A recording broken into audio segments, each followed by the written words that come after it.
បងប្អូនដែលចូលចិត្តស្ទូចត្រីឲ្យស្ទូចថ្លៃរាប់$100នេះមកមើលពាក់មីនេះដើម្បីអាស័យឲ្យជាមួយនឹងកំសួលស្បែកជើងផ្ទាត់យើងបាទចងមកដូចសេរីចាស់ជំនាន់ដើមគឺថាធ្វើតែអញ្ចឹងឯងបាទជាមួយនឹងពងក្រងបាទពងក្រងនោះធ្វើតែយកមកស្ទូចយើងពិបាកបិទតិចមែនប៉ុន្តែគុណភាពមែនតើបងប្អូនបាទដាក់ភ្លឹបស៊ីភាពវត្តបាទអ្នកដែលមានទូចថ្លៃបាទមើលពាក់មីឲ្យយកមកនេះដុតជាមួយអំបិលបាទក្រាលស្លឹកគ្រៃបាទដាក់ជាមួយនឹងហ្គេនស្បឺត្រជាក់អែមណាបងប្អូនបាទ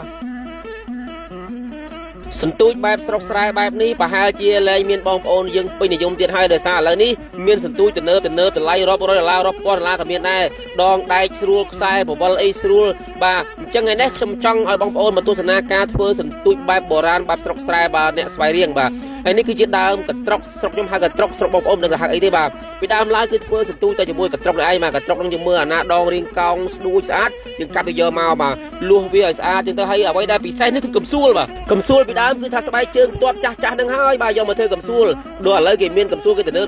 ហើយពីដើមមែនទេតែស្បែកជើងនេះយកមកហាន់ចឹងមកកាត់ចឹងមកបាទហើយចងខ្សែបាទចងក្បាលចងកតុយបាទប៉ុណ្ណេះស្ទូចចាំកូនចាំចៅចាស់ដើមបាទហើយបាទនិយាយពីរឿងនុយអត់មានត្រីចូលចិត្តនុយណាជាងពងក្រងទេបាទជាពិសេសគឺត្រីក្រាញ់បាទធម្មតាយើងស្ទូចតាមស្រុកស្រែសម្បូរតែក្រាញ់នេះឯងហើយពងក្រងគឺថាលេខ1ហើយបងប្អូនបាទមិនថានុយចលៀននុយដេញណែផ្អកប្រហុកអីឬក៏នុយនំប៉័ងអីអត់ឈ្នះពងក្រងទេឲ្យតែមានតែក្រាញ់ដាក់ចូលទឹកផ្លុកនឹងហោះមកស៊ីតែម្ដងបាទហើយនុយពងក្រងរៀងពិបាកបិទតិចបងប្អូនណាបងប្អូនណាចេះបិទមួយផ្លែពិបាកបិទតិចយើងច្បាច់វាទូឲ្យបាទបន្ទុំ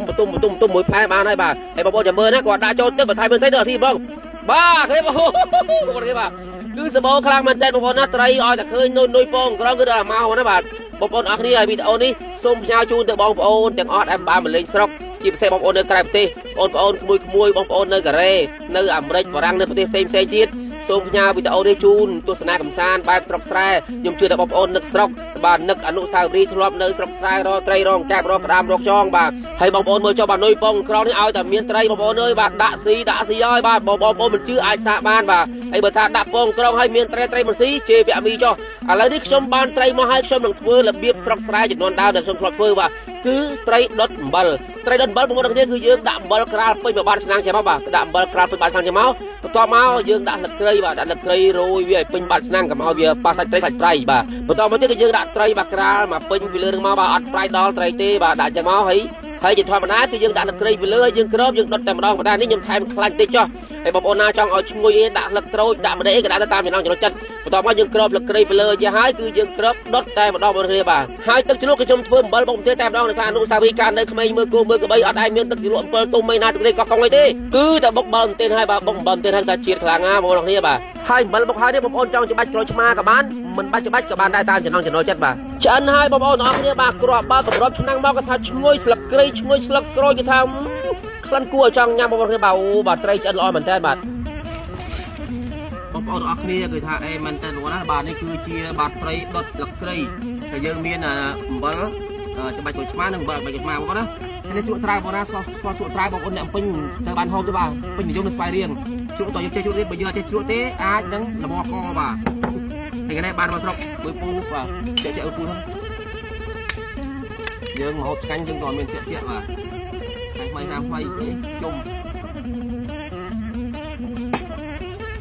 មកមើលអូដូចមកខ្លាញ់អូណាបងប្អូនអើយបាទមើលដំបល់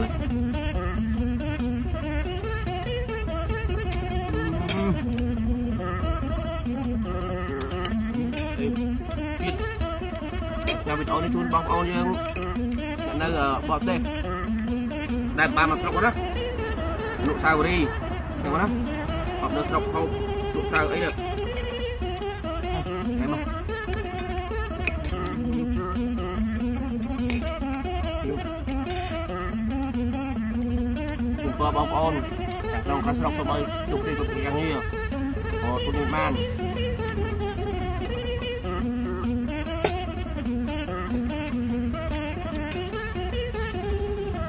cảm ơn học chơi